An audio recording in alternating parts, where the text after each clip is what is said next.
নাটি নাটি তোর ওই ফিগারে। এই অবহেলার কারণে তো আজকে আমার সব শেষ হয়ে গেছে। আজকে সকালবেলা বলে বলছে যে কি রে এভাবে ইয়ে করতেছিস, আগুন লাগবে। মেয়েটা মানে টিকটকের প্রতি লোভ বেশি, ওরা কাজ করে করে যাইয়া যেখানে সেখানে টিকটক করে। ওই যে এই অবহেলার কারণে তো আজকে আমার সব শেষ হয়ে গেছে। আমি যে কিভাবে আছি, আমি আজকে সারাদিন মানে বিকাল থেকে আমি আমার ভিতরে নাই।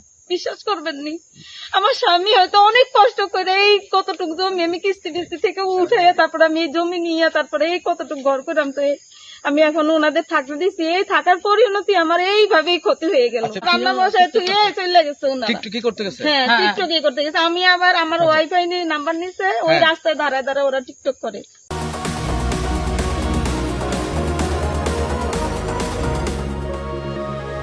সকালে বিকালে দুপুরে যখন আচ্ছা এই পাশে একটা পুষ্করিণী আছে, এই পুষ্করিণীর মধ্যে দাঁড়ায় দাঁড়ায় টিকটক করে, বা যেখানে যেভাবেই থাকে ওইভাবেই মোবাইল নিয়ে টিকটক করে। মূলত তারা কি করে, মানে কি কারণে এখানে ওনারা ভিক্ষা করে। তো ভিক্ষা করে? হ্যাঁ, ভিক্ষা করে। আজকে কি টিকটক করছে? আপনারা দেখছেন? টিকটক করস কিনলে আগুন ধরাই দিই। আচ্ছা, আপনি নিষেধ করছিলেন না? মানে চুলায় আগুন জ্বালাইয়া টিকটক করতে আপনি নিষেধ করছিলেন, এ শুনে নাই নাকি?